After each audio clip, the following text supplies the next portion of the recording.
and welcome to Sports Hangama special coverage of FIFA World Cup 2026 from 48 teams to now 32.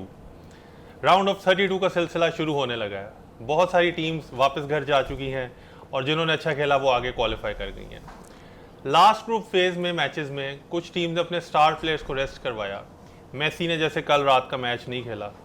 हमारे पास Messi तो नहीं है, हमारे पास फरजान है जिसको हमने आज रेस्ट करवाया है और वो फाइनली कल हमें ज्वाइन करेगा. खैर jokes apart, Farzan isn't feeling well तो we wish him speedy recovery. बाकी मैचेस की बात करें, outstanding matches again last night. बहुत ही ड्रामा था, बड़े ज़बरदस्त किस्म के मैचेस थे. स्पेशली जो ईरान की स्टोरी है ना, जो लास्ट 2 दिन है ना, वो ईरान के लिए बड़े रोलर कोस्टर थे.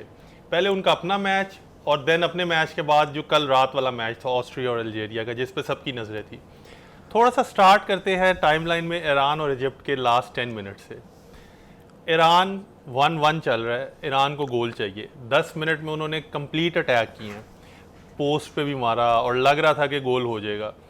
फाइनली गोल मिल भी गया और जो सेलिब्रेशंस थी आउटस्टैंडिंग, देखने वाली थी celebrations. All the team, all the fans, सब ने ऐसे वो सेलिब्रेट किया. बल्कि उनके वो जो स्टार ने फिर ऐनक भी पहन ली जिसने गोल स्कोर किया था. और फिर उनकी जो जॉय है वो कट शॉर्ट की गई और जो वार के बाद कि उन्होंने कहा कि ऑफ साइड है. अच्छा, बहुत सारे लोगों को समझ नहीं लगा कि ऑफ साइड हुआ क्यों है. तो इस पे हम आपको एक्सप्लेनेशन दे दें. ऑफ साइड बेसिकली हमारा जो कॉन्सेप्ट है ना, ऑफ साइड अगर हम रूल बुक्स के हिसाब से देखें, फीफा रूल बुक्स के हिसाब से, तो हम ये कहते हैं कि कीपर खड़ा है और फिर डिफेंडर है, और अगर डिफेंडर से आगे अटैकर है तो वो ऑफ साइड कहलाता है. लेकिन एक्चुअली रूल बुक में ये है कि जो सेकंड लास्ट प्लेयर होता है ना, उससे अगर आप आगे हैं तो वो ऑफ साइड होता है. अब सिंस मेजॉरिटी केसेस में वो होता ही कीपर लास्ट प्लेयर है, तो हमारा ख्याल यही था कि शायद कीपर और देन डिफेंडर. हर कोई कहता रहा कि ये कंट्रोवर्सी है, ये बहुत बड़ी कंट्रोवर्सी है, शायद कॉन्स्पिरेसी थ्योरी है कि ईरान को आगे नहीं आने दिया जाना, इसलिए किया गया. लेकिन अगर रूल की बात करें ना, तो कीपर उस टाइम प्ले से आगे था और लास्ट एक डिफेंडर था, जिसकी बार बार पिक्चर्स दिखाई जा रही थी कि लास्ट डिफेंडर तो ये खड़ा है तो स्ट्राइकर उससे पीछे है. लेकिन वो एक प्लेयर था जो डिफेंडर. उसके बाद देखें तो वो ईरान का वहाँ स्ट्राइकर मौजूद था जिसने गोल किया. तो सेकंड लास्ट प्लेयर से ईरान का प्लेयर आगे था. तो हैदर, कंट्रोवर्सी असाइड, गोल और डिसीजन वाज करेक्ट. इससे तो आप एग्री करोगे? ये तो एग्री करता हूँ. वो कैजुअल फैंस के लिए ना, जो लोग इतना देखते नहीं है, नॉलेज नहीं है जिनको फुटबॉल का, वो कह रहे थे कि ईरान से उनकी हमदर्दी भी बहुत थी जिस तरह ईरान के साथ ट्रीटमेंट किया गया यूएसए के अंदर. उनको मैक्सिको में उनका कैंप था और लॉस एंजलिस जाना था, तो एक दिन पहले भी उनको भेजते थे, 24 घंटे के बीच में उनको वहाँ भेजते थे मैच के लिए. तो उससे वो तंग थे, उससे जो हमदर्दी थी उनके पास, इसलिए लोगों के आयत इनको रॉब किया गया. ज्यादती तो नो डाउट बहुत थी प्लेयर्स के साथ. आपको अपना जो कैंप है, हर टीम जिसके जिधर मैचेस है जिस मुल्क में, वहाँ सेटल है. ईरान को पहले अपना जो बेस है वो मैक्सिको बनाना पड़ा. फिर 24 आवर्स रूल जो है कि वो 24 घंटे ज़्यादा ओवरनाइट स्टे नहीं कर सकते, तो वो आते थे, मैच खेलते थे और फिर चले जाते थे. तो ये कंडीशंस तो डेफिनेटली टफ थी और बड़े लोगों ने क्रिटिसाइज भी किया. बहुत सारे जो एक्स प्लेयर्स बनता भी था क्रिटिसाइज किया. वो बहुत वो जो है वो ज़्यादती थी. इवन देन इस तरह की परफॉर्मेंस करना. अच्छा, इस रूल पे मैं आपको जनरली वैसे अपनी टेक बताऊं, मुझे ये लगता है कि इनको चाहिए फीफा वालों को कि इसको आप लास्ट डिफेंडर ही रखें, क्योंकि कीपर के पास ऑलरेडी बहुत एडवांटेज है. वो अपने हाथ अपने यूज़ कर सकता है. तो आप कीपर को आउट ऑफ द इक्वेशन रखना चाहिए. मतलब कीपर को आप प्ले में जाके ना, तो अगर ऑन रिकॉर्ड बात करें तो बिल्कुल ठीक डिसीजन था. लेकिन अगर ऑन थोड़ा सा मॉरल ग्राउंड देखें ना, तो मुझे लगता है कि इस रूल को दोबारा उनको देखने की ज़रूरत है और वो चेंज करने की. उसके बाद जो आज के मैच में स्क्रिप्टेड लोग कह रहे हैं कि ईरान को बाहर करने के लिए ऑस्ट्रिया अल्जेरिया ने जो गेम खेला है. अच्छा, इस पे ना बड़ा इंटरेस्टिंग, जो 1982 का वर्ल्ड कप था, इटालियन टर्म सी बिस्कोटो के नाम से वो चली थी. अच्छा, वो बिस्कोटो बेसिकली ये है कि 2 टीम्स आपस में डिसाइड कर लें कि हम दोनों को कौन सा रिजल्ट सूट करता है, जिसपे हम दोनों आगे जा सकते हैं और जो टीम नहीं खेल रही ना वो बाहर हो जाएगी. अब इस केस में खेल रहे थे ऑस्ट्रिया और अल्जेरिया. ये दोनों को ड्रॉ चाहिए था आगे जाने के लिए और ईरान इसमें बाहर हो जाता. अच्छा, वो पहले ऑस्ट्रिया 2 बार उसने गोल किए हैं और अल्जेरिया ने 2 बार कमबैक किया. और फिर 60 मिनट्स बाद सबको यही फील हुआ कि अब वो बिस्कोटो जो है ना वही वापस चलेगा. अच्छा, 1982 में जो जिस मैच का मैं आपको रेफरेंस दे रहा हूँ, तब वेस्ट जर्मनी और ऑस्ट्रिया का मैच था. जर्मनी तब जीत गया 1-0 से और अल्जेरिया तब बाहर हो गया था. अच्छा, मुझे तब से लग रहा था कि अल्जेरिया का वो उसके जहन में वो होगा, वो ये नहीं कर सकते कि वो जिसको यूजुअली या फिक्सिंग कह रहे हैं ना. तो हुआ यही है. अब अल्जेरिया ने फिर 93rd मिनट में डिसाइड किया कि यार हम तो मैच जीत भी सकते हैं. मारेज आगे गया और उसने गोल कर दिया. अच्छा, अब अगेन वही सेलिब्रेशन सब ईरान ने की कि अब तो टाइम भी नहीं बचा, 2-3 मिनट्स हैं, तो ऑस्ट्रिया का कमबैक बहुत मुश्किल है, लेकिन 96 मिनट में दोबारा हार्ट ब्रेक हुआ है। तो ये जो रोलर कोस्टर ऑफ इमोशंस था ना, दैट वाज टू मच। मुझे समझ नहीं अल्जीरिया ने गोल क्यों किया, क्योंकि अगर गोल करते हैं जीत जाते तो उनका स्पेन से मैच होना था, और अगर थर्ड प्लेस पे आते हैं तो उनको ईजियर साइड मिल जानी थी। पर हैरान था मैं, स्क्रिप्ट गलती से हमारे ने लिखता देखी नहीं और उसने गोल कर दिया। तो ऑस्ट्रिया जिस तरह बाहर होने लगा था, उन्होंने आखिरी मिनट में गोल किया, ईरान का दिल टूट गया। अच्छा, वैसे पर्सनली मुझे लगता है कि ये जो सारी परम्यूटेशंस है ना, ये हम फैंस ज़्यादा कर रहे होते हैं आउटसाइड ऑफ द स्टेडियम बैठ के ना। जो रिकॉर्ड्स हैं, जो ये इस तरह के हैं, वो ये चीज़ें हमारे जहन में ज़्यादा चल रही होती हैं। Once when you are on the field, तो प्लेयर्स का आई गेस एक ही मकसद होता है, they want to win the match. मुझे नहीं लगता कि वो किसी भी तरह किसी स्क्रिप्ट पे चल रहे होते हैं, कोई चीज़ ऐसे उनके माइंड में चल रही होती है। अच्छा, क्लब फुटबॉल में भी ये बहुत ज़्यादा होता है कि वो लोगों को लग रहा होता है कि अच्छा, अगर टॉटनम आर्सेनल की राइवलरी है तो शायद आर्सेनल प्लेयर्स जान के हारना चाहेंगे। एग्जांपल ये है सोन ह्यूमिन ने जो 1v1 मिस किया था सिटी के खिलाफ, वो लोग कहते हैं उसने वो इवन दो अगर उसी मिस की बात करें ना, ऑर्टेगा ने फुल लेंथ डाइव किया, सॉन ने अपनी तरफ से गोल में हिट कर दिया था। मतलब एज प्लेयर हम यही कर सकते हैं ना कि आपने ऑन टारगेट शॉट जो है ना वो हिट करनी है। तो मुझे लगता है थोड़ा सा फैंस जो है ना वो ये कर देते। तो अल्जीरिया की उस टाइम माइंड में ना ब्रैकेट्स चल रही थी, ना कुछ ऐसी चीज़ चल रही थी। ऑल दे वांटेड वाज कि ठीक है, अगर चांस मिला तो वो मैच हम जीते। बाकी ये मारेस की बात भी करें तो 35 ईयर्स में आगे उसको पहला गोल मिला, और देन ही थॉट कि यार ये दिस गेम इज ईजी, तो अब मैं दूसरा गोल भी जो है ना कर देता हूँ। लेकिन वो अब आगे जाके मैचेस जो है ना उसकी वजह से बड़े इंटरेस्टिंग जो वो डिसाइड हुए हैं। और जो अगर पाथ देखा जाए, जिस पे हम बाद में आएंगे कि राउंड ऑफ 32 में, तो कुछ टीम्स के लिए बड़ा ईजियर पाथ लग रहा है और कुछ टीम जो है ना वो बड़ा डिफिकल्ट लग रहा है। अच्छा, कमिंग बैक, जो एक और इंटरेस्टिंग मैच था रात, वो इंग्लैंड और पनामा का था। इंग्लैंड सिंस घाना का लो ब्लॉक नहीं जब से तोड़ पाए ना, तो मुझे थोड़ा सा टेंशन थी। मैंने कहा कहीं अगेन ये ना हो कि पनामा जो है वो दोबारा लो ब्लॉक खेले और फिर इंग्लैंड के लिए बड़ा मुश्किल होगा उसको ब्रेक करना। लेकिन पनामा ने तो जैसे मैच जो है ना वो थोड़ा सा इंग्लैंड के फेवर में कर दिया कि वो they also went for it. और इवेंचुअली फिर जो मैं जैसे कहता आ रहा हूँ कि सेट पीसेस जो है ना वो इंग्लैंड का बड़ा मेन वेपन है। साकाज क्रॉस और बेलिंगम फिनिश। ओवरऑल इंग्लैंड का प्ले से कुछ लग रहा है कि इंप्रेसिव जा रहा है अभी तक, या फर्स्ट मैच के बाद थोड़ा वॉबल किया? घाना के मैच की तरह लगा ये भी, अभी भी क्रिएटिविटी नज़र नहीं आ रही जिस तरह से खेल रहे हैं लोग। बाकी विंग्स डिसपॉइंट कर रहे हैं मुझे, खास तौर पे लेफ्ट साइड, क्योंकि रैशफोर्ड आज खेला, मॉर्गन रॉजर्स वगैरह, गॉर्डन को आज स्टार्ट खिलाया नहीं इन्होंने, और उसके बाद जॉर्डन हेंडरसन वो भी मेनू से पहले खेल चुका है। इस पे तो मैं बहुत ज़्यादा हैरान हो रहा हूँ। अच्छा, वो कुछ प्लेयर्स ना वो टूकल ने सेलेक्ट कर दिए फॉर द वाइब्स के स्क्वाड जो है ना, वो ज़रा जो प्लेयर्स की आपस में बॉन्डिंग अच्छी है ना। लेकिन अब जैसे स्टोन्स है वो मैच नहीं खेल रहा, अब लोग कहना शुरू हो गए अब कि वो मैच फिट है भी कि नहीं है। ऑन द अदर हैंड जो इनका फुल बैक है रीस जेम्स, वो अब इंजर्ड हो गया है, तो अब वो कह रहे हैं ट्रेंट को क्यों नहीं लेके आए। अगर ट्रेंट होता तो एक डेफिनेट स्टार्टर था। तो ओवरऑल इंग्लैंड का ना मुझे थोड़ा सा बैलेंस वो डिस्टर्ब लगा है। तो मैं कल सोच रहा था कि यही शर्ट पहन के रखनी है या आपकी तरह कोई अपनी बैकअप शर्ट भी जो है ना वो तैयार रखूं कि आपको चाहिए तो मैं दे दूंगा। वो तो आपने देखा है कि आपके पास जो होल कलेक्शन ऑफ शर्ट्स है। अच्छा, इंग्लैंड जो मुझे लगता है सबसे बड़ा मिस कर रहा है ना, वो साकाज इन्फ्लुएंस है, क्योंकि साका थोड़ा सा इंजर्ड है, अपनी फॉर्म में नहीं वापस आ पा रहा, वो एक बहुत बड़ा मिस है। अच्छा, जितनी भी टीमें हैं ना वो आपको पता है चलती तो क्रिएटिविटी पे है ना इन दी एंड। साका ने इवन तो कल खेला है, फिजिकली 100% फिट नहीं था, मैडवेके आया उससे बेहतर परफॉर्म किया। अगर साका रिकवर नहीं करता ना फुली, तो आगे इन फॉरवर्ड सेंस बहुत मुश्किल है, और डिफेंस जो है ना वो थोड़ा सा लीकी है। एक चीज़ जो हम कर रहे हैं ना वो यही है कि इंग्लैंड का पाथ भी रिलेटिवली ईजियर आगे लग रहा है। तो अब कॉन्गो है, और कॉन्गो को आई गेस वो they can beat them easily, क्योंकि बहुत सारे प्लेयर्स इंग्लिश प्रीमियर लीग में खेलते हैं, फेमिलियरिटी है उसकी वजह से। और देन मैक्सिको और एक्वाडोर का विनर जो है ना वो इंग्लैंड को मिलेगा।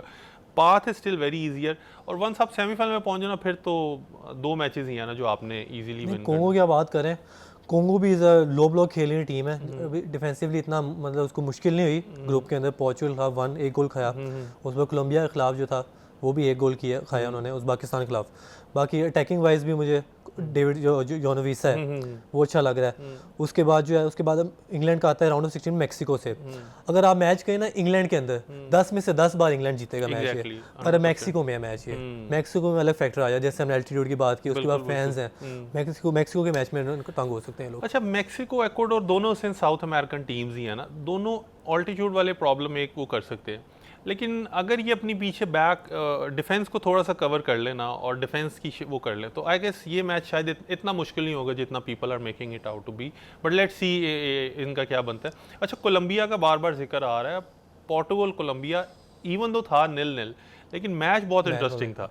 अच्छा, पोर्टुगल का हैदर ये अब सोफे का शिफ्ट का कमाल है कि सडनली प्रेडिक्शंस ठीक होने नहीं, शुरू मैं हो वहाँ गई से है। यहाँ गया, अब यहाँ से यहाँ आ चुका हूँ, मतलब कुछ ना कुछ अच्छा जा रहा है मेरे लिए आजकल। इसके बाद स्टूडियो से बाहर ही है देखिए, मैं तो पहले वर्ल्ड कप से पहले ही कहा था कोलंबिया टॉप करेगा ग्रो। अब जो साउथ अमेरिकन फुटबॉल जो देखते हैं उनको अंदाज़ा होगा जिस तरह कोलंबिया खेलता है, और यूरोपियन टीम के खिलाफ जिस तरह फिजिकलिटी है साउथ अमेरिकन टीम्स की, वो स्ट्रगल करते हैं फिर यूरोपियन टीम्स।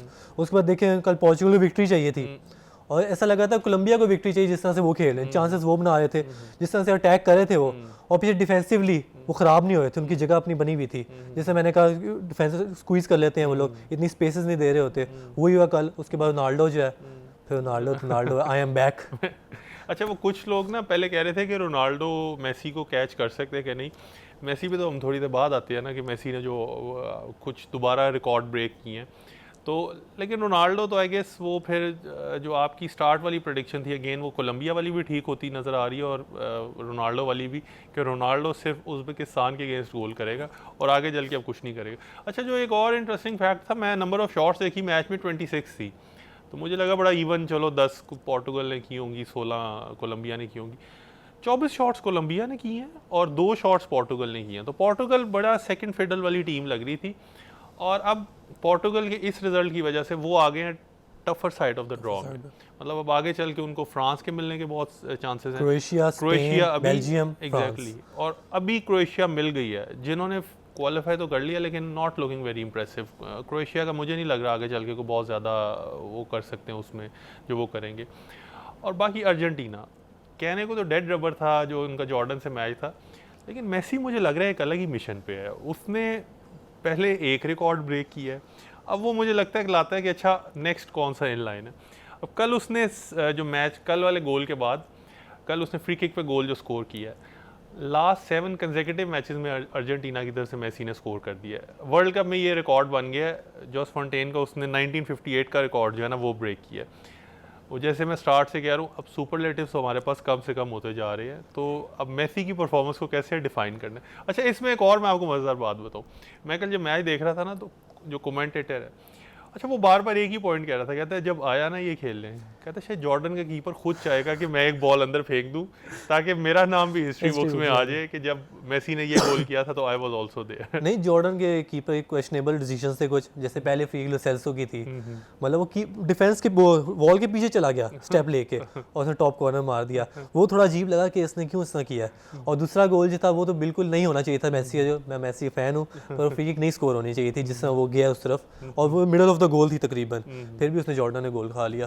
अच्छा, अब आगे जो कुछ टीमें जिनका वो बन रहा है, मैं ये अर्जेंटीना की आगे का मैं देख रहा था, तो अर्जेंटीना को बहुत easier side of the draw में आ गए हैं। ईजियर कहाँ से आई यार, नेक्स्ट इतनी बड़ी केप वर्डे टीम है, अच्छा 2 फॉर्मर चैंपियंस के खिलाफ वो ड्रॉ मार के आई हैं, 0-0 स्पेन, 2-2 ड्रॉ उसके साथ यूरुग्वे के साथ। उसके बाद आप कहते हैं कि वोजिनिया के 15 मिलियन फॉलोअर्स में से एक फॉलोअर तो आज हमें मिल गया जो वोजिनिया को बड़ा हाईली रेट कर रहे हैं कि केप वर्डे ने अगर कोई नहीं हरा सका तो मेसी भी केप वर्डे के वोजिनिया अनबीटन साइड है केप वर्डे इस टाइम पे। वैसे एक बात है, मेसी वर्सेस वोजिनिया स्टोरी बड़ी कमाल बन गई है कि अर्जेंटीना वर्सेस जो है केप वर्डे और मेसी वर्सेस वोजिनिया, तो फाइनली वोजिनिया की जो ये वॉल ऑफ डिफेंस है उसको मेसी ब्रेक कर पाएगा। Good things come to an end, और इस बार लग रहा है केप वर्डे, बस इतनी स्टोरी थी केप वर्डे की, क्योंकि अर्जेंटीना जो है सीरियसली लेगी इस टीम को, इससा नहीं है कि हल्की ले टीम को, क्योंकि उन्होंने पिछले वर्ल्ड कप से सीख लिया हुआ है कि किसी टीम को हल्का नहीं लेना, तो मुझे लगता है केप वर्डे को नेक्स्ट। अब अगर अर्जेंटीना केप वर्डे को अगर हरा लेता है, जिसके बहुत ज़्यादा चांसेस लग रहे हैं, तो उनको मिलेगा ऑस्ट्रेलिया और इजिप्ट का विनर राउंड ऑफ 16 में, और उसके बाद है स्विट्ज़रलैंड और जो कोलंबिया। तो कोलंबिया भी थोड़ा तंग कर सकते हैं, लेकिन even then Argentina are looking strong favourites. तो सेमीफाइनल तक का जो अर्जेंटीना का पाथ है, इट्स लुकिंग वेरी ब्राइट। लोगों को लगता था कि पोर्चुगल अगर क्वार्टर फाइनल्स में आता है तो अर्जेंटीना के लिए डिफिकल्टी हो सकती थी, पर मैं डिसएग्री करता था तब भी, क्योंकि कोलंबिया जो है वो हमेशा अर्जेंटीना को तंग करता है, चाहे वो कोपा अमेरिका में हो या उसके बाद क्वालिफायर्स में हो, हमेशा कोलंबिया ने तंग किया है। तो ये साउथ अमेरिकन की राइवलरी भी इस तरह की है कि आपस में जब मैच होता है तो फिर फायरी हो जाते हैं बहुत ज़्यादा, तो मुझे लगता है कोलंबिया तंग कर सकते हैं उनको। अच्छा, अभी ये आप जिक्र कर रहे थे ना कि पोर्टुगल और अर्जेंटीना का मैच हो सकता है, अब जो राउंड ऑफ 32 के गेम्स बने हैं ना, वो इस तरह है कि अगर रोनाल्डो मेसी, जो कि बड़ी डिबेट हमेशा से चलती आ रही है, हमें लगता था कि शायद इस वर्ल्ड कप में इनका जिक्र नहीं होगा, लेकिन अगेन ये दोनों फोर फ्रंट पे है। अगर रोनाल्डो वर्सेस मेसी गेम होती है ना, तो अब ये मैच वर्ल्ड कप फाइनल में ये दोनों आमने सामने हो सकते हैं, क्योंकि पोर्टुगल एक साइड ऑफ द ड्रॉ में है और अर्जेंटीना दूसरी साइड ऑफ द ड्रॉ में। अर्जेंटीना तो मुझे लगता है अपना साइड ऑफ द ड्रॉ वो होल्ड करके फाइनल तक पहुंच सकता है, पोर्टुगल का थोड़ा मुश्किल लग रहा है। लेकिन ये अब एक बड़ी इंटरेस्टिंग डेवलपमेंट है कि अगर जो मेसी वर्सेस रोनाल्डो सब जो करते आ रहे हैं वो पहुंच जाते हैं, तो फाइनल में दोनों का होगा और वो फिर चांस होगा रिडीम करने का अपना। मोस्ट अनलाइकली लग रहा है तो सिनेरियो वैसे, क्योंकि मेरी प्रेडिक्शन यही है कि पोर्चुगल राउंड ऑफ 16 में बाहर हो जाएगा स्पेन से। अच्छा, बाकी जो अगर ये हम वेटरन्स का जिक्र कर ही रहे हैं, हामिस रोड्रिगेज जो है उसका भी लोग बड़े इंटरेस्टेड थे कि कैसा परफॉर्म करता है कोलंबिया की तरफ से, तो वो मोस्ट मैचेस खेलने वाला प्लेयर बन गया वर्ल्ड कप में जिसने अच्छा रोनाल्डो से थोड़ा सा हट के उसने अपनी गेम को थोड़ा सा चेंज किया विद एज, कि पहले वो आगे खेलता था, अब वो डीप लाइन प्ले मेकर का रोल कर रहा है। तो वंस ये वर्ल्ड कप ओवर होता है तो कई वेटरन्स जो है ना वो फाइनली रिटायर हो जाएंगे, जिसमें मॉडरिच है, हामिस रोड्रिगेज है, तो ये एक बड़ा वो है। अच्छा, बाकी राउंड ऑफ 32 में जो मुझे लगता है थोड़ी सी जो टीमें जैसे आगे आई हैं ना, अगर 24 होती तो कुछ और टीम्स ने बाहर हो जाना था। ये थर्ड जो प्लेस टीम्स रूल की वजह से ना थोड़ी सी ऐसी टीम्स आगे आ गई हैं, जैसे हम पैराग्वे का जिक्र कर रहे थे। सेनेगल की बात करें, सेनेगल डिजर्व नहीं करता राउंड ऑफ 32 में, क्योंकि आप फ्रांस से हार गए हो, नॉर्वे से हार गए हो, पर आप 5 गोल इराक को मार के क्वालिफाई कर गए हो, ये मुझे बात अच्छी लगती है। अच्छा, सेनेगल वैसे वाहिद टीम है जो 3 पॉइंट्स लेके भी आगे आई है। अदर देन दैट बाकी सब टीम्स जो है ना थर्ड प्लेस वाली वो 4 पॉइंट्स पे थे, सेनेगल वाज ओनली वन जो थोड़ा सा स्नीक इन किया। अच्छा, सेनेगल से मुझे वैसे उम्मीद ज़्यादा लग रही थी before start of the tournament, मुझे लग रहा था बहुत अच्छा परफॉर्म करेंगे, शायद ड्रॉ थोड़े डिफिकल्ट थे उसकी वजह से उनका हुआ, बट लेट्स सी आगे कोई सरप्राइज कर पाते हैं कि नहीं। पर्सनली मुझे अगर राउंड ऑफ 32 में जो मैचेस है ना उसमें ब्राज़ील और जापान बहुत इंटरेस्टिंग मैच लग रहा है, क्योंकि जापान को ना शायद बहुत लोग उस तरह नहीं दे पा रहे। फरजान एक है जिसने जापान का फ्लैग कैरी किया हुआ है कि Japan will do very well, और मुझे भी लग रहा है कि वो उसको सरप्राइज कर सकता है ब्राज़ील को। तो Brazil going out in round of 32 बहुत मैसिव जो है ना वो आउटक्राई होगा। ब्राज़ील, जापान, नेदरलैंड, मोरक्को, इसमें लग रहा है बीच में से इनमें से एक में अपसेट हो सकता है, और मुझे मोस्ट लाइकली अब मैं बैक करूंगा अपनी प्रेडिक्शन जो मैंने शुरू से की हुई है कि मोरक्को नेदरलैंड्स में मोरक्को जीत जाएगा। अच्छा, मोरक्को बड़ी डिसअपॉइंटिंग परफॉर्मेंस अभी तक, ओवररेटेड थोड़ी कह सकते हैं कि ओवररेटेड लोग उसको कर रहे हैं कि जिस तरह की परफॉर्मेंस एक्सपेक्ट नहीं कर रहे थे, ज़्यादा में एक्सपेक्ट कर रहे थे। जिस तरह हेटी ने कोई गोल नहीं मारा था, उन्होंने 2 गोल कंसीड कर लिए, 4 गोल मारे पर 2 गोल कंसीड भी किए, अगर वो ज़्यादा गोल डिफरेंस से जीतते तो दूसरी साइड पर जा सकते थे। अच्छा, इसमें एक और चीज़ भी है, जैसे ये टूर्नामेंट फुटबॉल है ना, उसमें सब कहते हैं कि आप ग्रुप स्टेजेस जो हैं उसमें चाहे सारे मैचेस ना भी जीते हैं ना, तो नॉकआउट में आके आपको ज़्यादा अच्छा परफॉर्म करना होता है। अर्जेंटीना जैसे सारे मैच जीतता आ रहा है, मोरक्को भी सारे नहीं जीत सका, एक मैच उनका ड्रॉ हो गया। लास्ट आपको पता है जो ये ऐसी टीम थी जो अपने ग्रुप के सारे मैचेस जीती थी और it went on to win the world cup, वो दैट वाज ब्राज़ील इन 2002। 24 साल से जितने भी चैंपियंस हैं वो सारे ऐसे जिनका एक ना एक वॉबल जिसको हम कह सकते हैं। मैं वैसे ये स्टैट इंग्लैंड के लिए ज़्यादा बेहतर कर रहा था कि उनके शायद ये हक में जाएगा कि गाना से कोशिश को नहीं हरा सकेंगे। तो एज फैंस आपको पता है we try to cling on every hope possible. मैं स्पेन पे ले जाता था, वही मैंने कहा आपके बर्थडे का जो है वो पहले मैच में था, क्योंकि पहले मैच में जरा हो जाते हैं मसले। अच्छा, स्पेन का तो ये प्रीवियस भी है ना, वो तो 2010 में भी उनके साथ एग्जैक्टली सेम सिनारियो हुआ था और अब आगे भी ये हुआ है। बाकी स्पेन का अब आगे किसके साथ उसको होगा? नहीं, स्पेन की मैं पहले आपको बताता हूँ, स्पेन का मैं जिस तरह कहा है कि वर्ल्ड कप जीतेगा, पर जिस तरह ग्रुप स्टेज बढ़ते गए हैं, खत्म हुए हैं जिस तरह से, उतने मुझे चांसेस स्पेन के कम लगते जा रहे हैं। जिस तरह लमीन यमाल अभी भी फिट नहीं लग रहा, क्योंकि कल भी बात कर रहे थे हम कि वो काउंटर पे था उस वक्त, सेकंड फर्स्ट हाफ में था शायद, और वो रुक गया जाके कहीं पे रेस्ट लेना शुरू हो गया, तो लग रहा है मैच फिट अभी भी नहीं है। उसके बाद लेफ्ट साइड में तो बहुत ज़्यादा प्रॉब्लम्स आ चुकी हैं उनको। Nico Williams most probably world cup से बाहर हो गया, उसके बाद यार में पीनो कॉलर बोन इंजरी है, वो भी वर्ल्ड कप से बाहर है, तो लिमिटेड हो गए बहुत ज़्यादा अटैकिंग वाइज। ओयाज़बाल फिर कल भी डिसअपॉइंटेड था, सऊदी के खिलाफ उसने 2 गोल किए, पर कल भी डिसअपॉइंटेड था वो। तो और उसके बाद जो मिडफील्ड में जिसमें रॉड्री है, रॉड्री सबसे ज़्यादा बैक पासेस करने वाला प्लेयर है इस वक्त विटीनिया के साथ। ये दो जो है डिफेंसिवली मतलब पासिंग करने में मुझे ज़्यादा मसला लग रहा है दोनों में। बाकी स्पेन का मैच किससे है इस वक्त? ऑस्ट्रिया से, जो अल्जीरिया से तकरीबन हारने लगे थे। ऑस्ट्रिया तो इतना मुझे स्ट्रॉन्ग नहीं फील हो रहा, मतलब Spain can beat Austria easily, लेकिन स्पेन का जैसे मैं स्टार्ट से कह रहा हूँ ना, मुझे यही मसला लग रहा था कि टीम बहुत यंग है, यंग टीम को कोई एक भी प्रॉब्लम हो जाए ना, जैसे everything has to click perfectly. Argentina on the other hand या फ्रांस तो खैर उन टैलेंट वाइज ही बहुत वो है ना सुपीरियर, तो जिसको हम टैलेंट तो है ही, स्क्वाड डेप्थ भी उनके पास बहुत है, स्क्वाड डेप्थ बहुत है। फिर प्लस जो चीज़ें नहीं चल पा रही थी, जैसे मैं आपको थोड़ा सा इस सोफे की आपकी यादें ताज़ा कर दूँ, डेम्बेले ने गोल नहीं करने, एक वो जैसे आप कहते थे वो डेम्बेले वो नहीं, हर चीज़ वही मैंने कहा था लाइट्स से ब्राइट होती हैं, लाइट्स ब्राइट नहीं थी।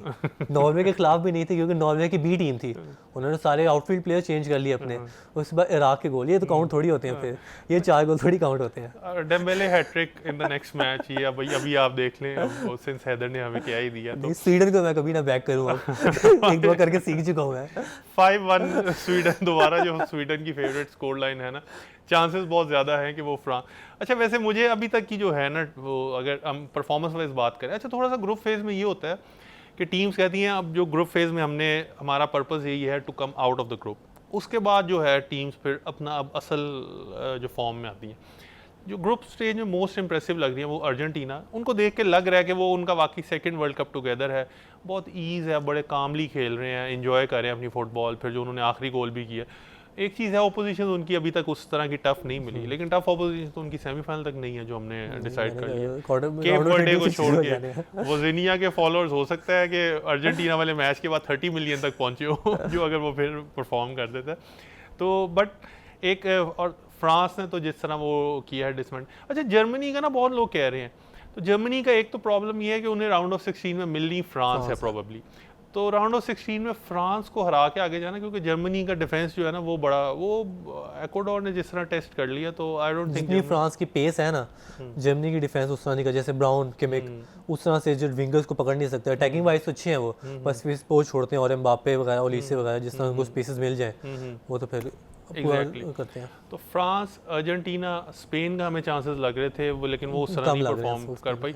तो अगेन जो लास्ट ईयर सेमी फाइनलिस्ट थे ना लास्ट वर्ल्ड कप के, वही दो टीमें हैं जो इस टाइम सबसे ज़्यादा आउटस्टैंडिंग परफॉर्म कर रही हैं, दोनों हैं भी different sides of the group. Odds भी ये लग रहे हैं कि इनका फाइनल हो सकता है दोबारा, इनके फाइनल के सबसे ज़्यादा चांसेस हैं, तो other teams need to catch up. बाकी ये थी हमारी आज की डिस्कशन, कल इसी टाइम आपसे मुलाकात होगी स्पोर्ट्स हंगामा में, हमारे साथ बने रहिएगा।